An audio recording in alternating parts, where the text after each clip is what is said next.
Hello everyone. আহ, আসলে কিছু technical ইস্যুর কারণে আমার পুরো লেকচারটা আসলে রেকর্ড হয়নি। ওইটা আবার আমাকে রিশুট করা লাগছে।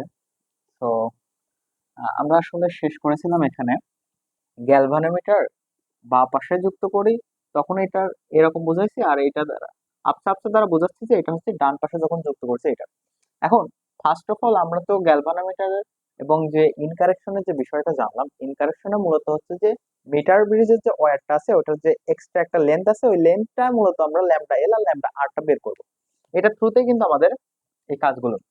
এখন আমরা ফার্স্ট অফ অল এখানে যে অ্যাপারটাস গুলো আছে এইটা নিয়ে আলোচনা করছি। সেটা হচ্ছে যে ডায়াগ্রামের মধ্যে যদি আমরা তাকাই, এটা হচ্ছে গ্যালভানোমিটার, এটা হচ্ছে মিটার ব্রিজের ওয়্যার, আর এখানে হচ্ছে চাবি আছে, একটা রিওস্টেট আছে, সেল আছে, আর এই তো সেট। এখন এই সেটআপের মধ্যে যে জিনিসটা আমাদের জানা লাগবে, এই যে ওয়ার্কিং প্রিন্সিপালটা কিভাবে কাজ করবে। আমরা যখন এক্সপেরিমেন্টটা করতে যাব তখন আমাদেরকে কি করতে হবে। আমরা মূলত এই ডায়াগ্রামের মাধ্যমে আমাদের যে মেন যে অ্যাপারেটাস গুলো আছে এগুলো সংযোগ দিলাম, সবকিছু কমপ্লিট করলাম। এখন এই যে দেখেন গ্যালভানোমিটারের এক প্রান্ত আমরা বা সাইডে যুক্ত করেছি, আরেক প্রান্ত জকির সাথে আছে, তাই না? এই জকিটা মূলত আমরা কি করব, এই ডাটাগুলো আমরা এই যে ছক আছে এই ছকের মধ্যে রিপ্রেজেন্ট করবো। কি ছক?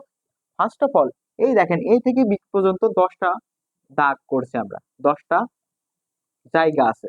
কি করব? এই ফার্স্ট অফ অল এখানে প্রত্যেকটা দূরত্ব হচ্ছে 0.5 করে, এটা হচ্ছে 0.5, তারপরে 1, তারপরে 1.5, তারপরে 1.2, তারপর 2, 2.5, 3, 3.5, এরকম 4, 4.5, 4.5 এবং লাস্ট হচ্ছে 5 এসে শেষ হয়েছে। এরকম এ বি যে রিজিয়নটা আছে এর মধ্যে আমরা 10টা পার্ট নেব, রিডিং নেব। কি রিডিং নেব? মূলত আমরা যখন এই যে জকিটা 0.5 মিটার অর্থাৎ লেফট সাইড থেকে যখন 0.5 মিটার দূরে যাচ্ছে, তখন এটা এক ধরনের বিক্ষেপ দেবে। গ্যালভানোমিটারের ডিরেক্টের ক্ষেত্রে একটা আমরা ডিফ্লেকশন পাবো। সেম জিনিস আবার রিভার্সে নেবো, রিভার্সে নেওয়ার ফলে আরেকটা বিক্ষেপ পাবো। ওই জিনিসটার গড় করে এখানে বসাবো। সাপোজ আমি ধরলাম যে আমরা যখন 0.5 এনেছি তখন মনে করেন বিক্ষেপটা 2, রিভার্সে আসলে 2, তাহলে এর মিনটা কত? 2। সিমিলারলি যখন 1 এনেছি দেখা যাচ্ছে এটা বিক্ষেপ 4 আছে, এটা হচ্ছে 4 আছে, এটার মিন কত হবে? 4। সিমিলারলি এটা যখন আমি 1.5 এনেছি তখন দেখা যাচ্ছে এটার বিক্ষেপ 6, রিভার্সের ক্ষেত্রেও 6, আবার মিনের ক্ষেত্রেও কত হবে? 6। এরকম হচ্ছে এই যে 10টা প্যারামিটার লেফট সাইডের ক্ষেত্রে যখন আমরা এই গ্যালভানোমিটারটা লেফট সাইডে অ্যাড করেছি তখন আমরা এরকম 10টা বিক্ষেপ পাবো। সিমিলারলি এই গ্যালভানোমিটার যখন আমরা রাইট সাইডে নেব তখন তো আবার জকি দিয়ে হচ্ছে প্রত্যেকটা পয়েন্টের জন্য আমরা একটা করে ডিফ্লেকশন পাবো। ওই ডিফ্লেকশন গুলো আমরা কাউন্ট করব। ওইটার নাম দেবো হচ্ছে রাইট ইন কারেকশনস। আমরা হচ্ছে লেফটেরটার গ্রাফ ড্র করে মানে টেবিলটা দেখাইছি, রাইটেরটা সিমিলারলি এরকম হবে।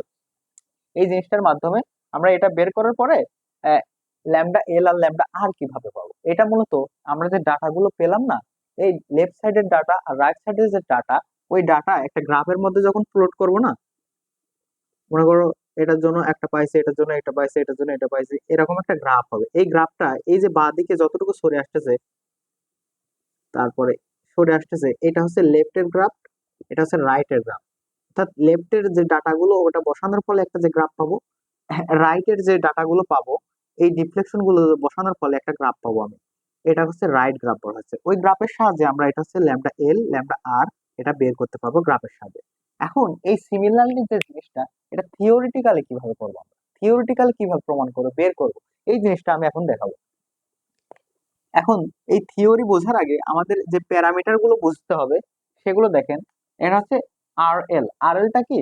আমরা যে রিজিয়নটা তৈরি করছি A B reason R A prime B prime, তার মানে আমরা যেটার মধ্যে যে ডিফ্লেকশনটা নিব সেই রিজনটা হচ্ছে এ বি আর হচ্ছে এ প্রাইম বি প্রাইম। এখন এই যে এ বির মধ্যে যে রেজিস্ট্যান্সটা আছে আর এল মূলত সেটা রিপ্রেজেন্ট করতেছে। আর এই জিনিসটা কি আমরা বলেছিলাম যে মিটার ব্রিজের দুই প্রান্তে তো একটু এক্সট্রা তার আছে, তাই না? এই এক্সট্রা তারের জন্য তো এক্সট্রা রেজিস্ট্যান্স হবে, তাই না? সেই এক্সট্রা রেজিস্ট্যান্স কে আর দ্বারা রিপ্রেজেন্ট করতেছি আমরা। তারপরে জিটা কি? জিটা হচ্ছে গ্যালভানোমিটার রেজিস্ট্যান্স, এই গ্যালভানোমিটার যে রেজিস্ট্যান্স এটা হচ্ছে জি দ্বারা রিপ্রেজেন্ট করা। তারপর আইটা কি? Current through the bridge wire without the inclusion of galvanometer. অর্থাৎ গ্যালভানোমিটারের সংযোগ না দিয়ে সার্কিটের মধ্যে যে কারেন্টটা যাবে সেই কারেন্টটা হচ্ছে আই। অর্থাৎ আমি ইনিশিয়ালি গ্যালভানোমিটার যুক্তই করে নাই, তখন তো সোর্স আছে, তাই না? সোর্স যুক্ত করেছি, সোর্সে যে কারেন্ট আসবে ওইটাই মূলত আই। পটেনশিয়াল, পটেনশিয়াল ভিটা কি? ভিটা হচ্ছে এই দেখেন যখন গ্যালভানোমিটার যুক্ত করতেছি আমি, তখন এবি রিজনের মধ্যে কি পরিমাণ ভোল্টেজ হচ্ছে সেটা হচ্ছে ভি। অথবা এই গ্যালভানোমিটার যখন এ প্রাইম বি প্রাইমের মধ্যে আনবো, তখনও যে ভোল্টেজটা পাবো আমরা সেটা হচ্ছে এই ভি। আশা করি আমরা এই প্যারামিটার গুলো বুঝতে পারলাম। এই প্যারামিটার গুলো যদি বুঝি, তাহলে আমরা আরেকটা জিনিস, এখন হচ্ছে আমরা থিওরি, মেন হচ্ছে আমাদের থিওরিতে আমরা চলে আসবো।